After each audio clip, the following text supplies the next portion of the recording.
School colleges बंद कर दिए गए, तमाम चीजें बंद कर दी गई और कहा गया ऑनलाइन पढ़ाई होगी। क्यों? अगर बाहर निकल कर जाएंगे तो संभावित खतरा हो सकते हैं या खुद पर खतरा बन सकते हैं।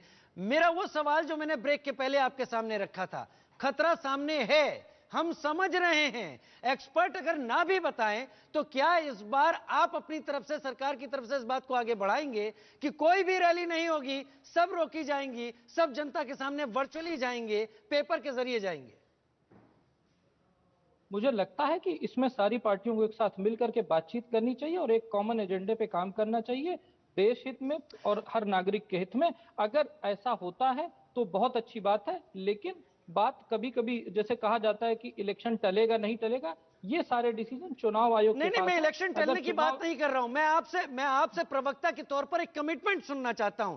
क्या आप पक्षधर हैं अपनी पार्टी की तरफ से वर्चुअल सारी रैली करने के? हटाइए लोगों तक इंटरेक्शन, नहीं होगा, क्योंकि खतरा आपको भी है, खतरा जनता को भी है। मैं आपसे एक देश का सवाल में कमिटमेंट चाहता हूं, क्या आप इसके पक्षधर हैं?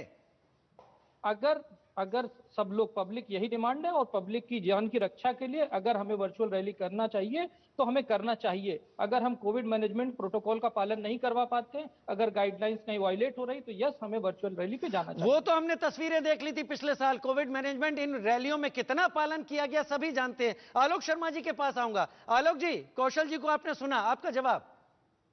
देखिए, मुझे बड़ा डॉक्टर लोग भी जाते हैं तो प्रोडिक्शन करने लग जाते हैं, वो साइंस से अपना नाता तोड़ लेते हैं।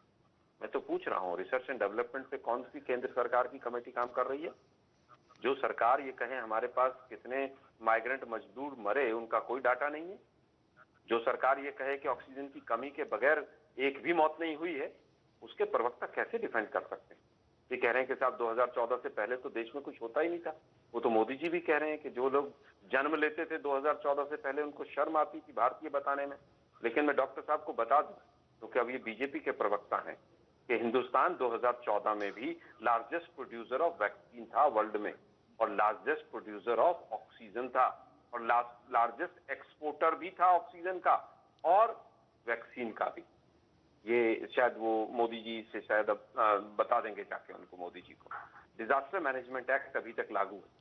जो सरकार पीएम केयर्स फंड का ये ना बताए कहां से कितना पैसा आया और कहां खर्च हुआ, उससे क्या उम्मीद करें? अभी तुरंत चाहिए कि जो जीएसटी का राज्यों का पैसा बकाया है उसको दें, और जो टैक्स की लूट अभी पिछले कई वर्षों से चल रही है उसका भी पैसा जो है वो राज्यों को दें।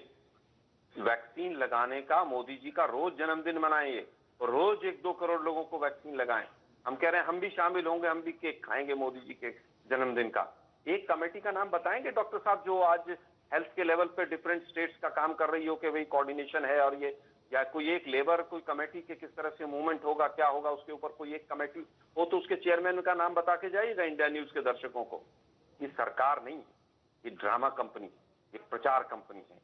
ये तो इनके हेल्थ मिनिस्टर कहते थे ना, वो ये तो महामारी है ही नहीं, राहुल जी ऐसे ही कह रहे हैं। तो आज कह रहे हैं कि साहब विपक्ष जो है वो सवाल पूछ रहा है। विपक्ष ऑक्सीजन की भी पूछ ले तो उनको मिर्ची लगती है। तबलीग की जमात पर ये लोग 2-2 महीने टीवी पर डिबेट करवाते हैं, तब ठीक रहता है। तो महामारी थी ही नहीं, ऐसे हो गई, ये तो वैसे ही हो गया। एक डाटा इनके पास नहीं, सीरो सर्वे बंद कर दिया इन्होंने। ये अभी कह रहे थे विदेशों में बड़ा वो हुआ, विदेशों की मैगजीन्स पढ़ लीजिए जाकर क्या हुआ है। उन्होंने कहा कि पूरा सिस्टम फेल हो गया। अभी भी ये लोग अगर आंख पर पट्टी बांधकर बैठे रहेंगे तो सरकार का वही होगा जो पहले होता आया है, कि जिस तरह से फर्स्ट वेव और सेकंड वेव में अर्थव्यवस्था का बंटाधार हुआ है। मोदी जी तो 35 रुपए में डॉलर दे रहे थे, आज कहां डॉलर चला गया है। 45 देशों में आलोक जी, रुपया टूटा है। आलोक जी, चलिए आलोक जी, मैं पूछ लेता हूं एक चीज, और मुझे लगेगा आपको खराब नहीं लगेगा। अब आने वाले चुनाव को लेकर जो सवाल मैंने कौशल कांत जी के सामने रखा, क्या आप पक्षधर हैं कांग्रेस जैसी पार्टी की तरफ से? क्या मैं आपसे इस कमिटमेंट को ले सकता हूं, मांग सकता हूं कि आप लोग भी खड़े होकर कहें कि कोई रैली ऑन ग्राउंड नहीं होगी, सब वर्चुअल होंगी, जनता पर जाएंगे लेकिन जनता पर वर्चुअली ही जाएंगे? नहीं, कैसे मान ले उस चीज को? सारा वर्चुअल डाटा तो बीजेपी ने कैप्चर कर रखा है। सुप्रीम कोर्ट के जजों के यहां तो पेगासस लगा रखे हैं।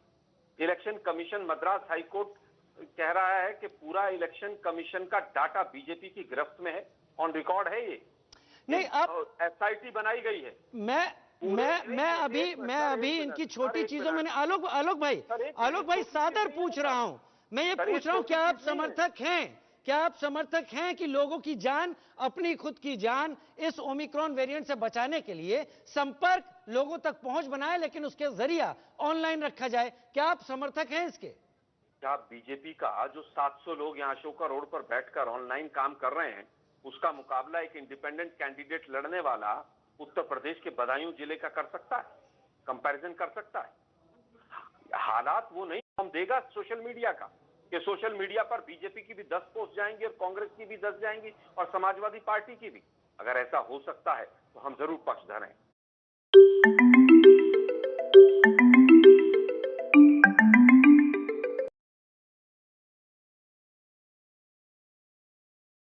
इसका मतलब मुझे इशारा मिल रहा है जमीन पर तो जाना ही होगा, फिर हम एक दूसरे को आलोक जी कोसना छोड़ दें। किशोर भाई को मौका दूंगा, वक्त कम है। किशोर भाई कह रहे हैं कि इक्वल प्लेटफॉर्म मिले। किशोर जी आ रहा हूं, कौशल खान जी, किशोर जी, डॉक्टर सहगल जाएंगे, ग्राउंड पर जाएंगे और फिर एक दूसरे को कोसेंगे। किशोर भाई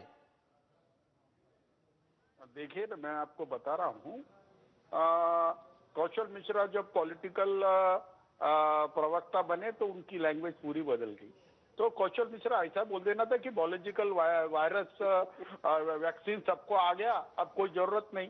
देखिए मैं अभी भी बताता हूं, राजू जी, यूपी के चुनाव के बाद लॉकडाउन लगेगा, उसके पहले तो लग ही नहीं सकता। मोदी जी क्राउड के बिगैर बात ही नहीं करते, वर्चुअल वगैरह में उनका भरोसा नहीं है। देखिए अब सब पॉलिटिकल पार्टियां एक कंसेंसस बनाए कि किस तरीके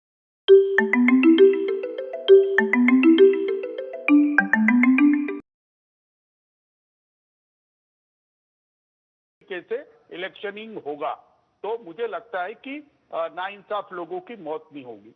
लेकिन क्या जैसा अभी कौशल जी, मैं आपसे पूछ लेता हूं, ये पहली वेव आई, दूसरी वेव आई, तीसरी वेव आई, चलो आगे चल के चौथी भी वेव आएगी, क्या जिंदगी ऐसी रोक देंगे आप?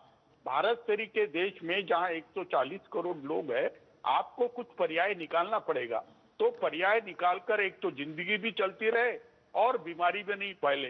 तो जो भय की राजनीति आप करते हैं ना, तो चुनाव के पहले नहीं करते, चुनाव के बाद करते। किशोर भाई समय कम है, मैं जरा सा कौशल जी से जवाब ले लेता हूं। कौशल जी, किशोर जी का कहना है कि मोदी जी को तो भीड़ की जरूरत होती है, वो खुद ही नहीं शायद मानेंगे। क्या जवाब है आपका? आलोक जी भी यही बात कह रहे थे। तो लीजिए, वर्चुअल रैली की शुरुआत सबसे पहले मोदी जी ने की थी। आप देख सकते हैं कि सबसे पहले अगर पॉलिटिकल सर्किल में फ्यूचर तो मोदी जी की शुरुआत होगी। दूसरी चीज, जो वैक्सीन की बात कर रहे थे, आप ये समझिए जब से महामारी आई और वैक्सीनेशन करीब 1 साल नहीं हुआ, लगभग पूरी पॉपुलेशन को वैक्सीनेशन दिया जा चुका।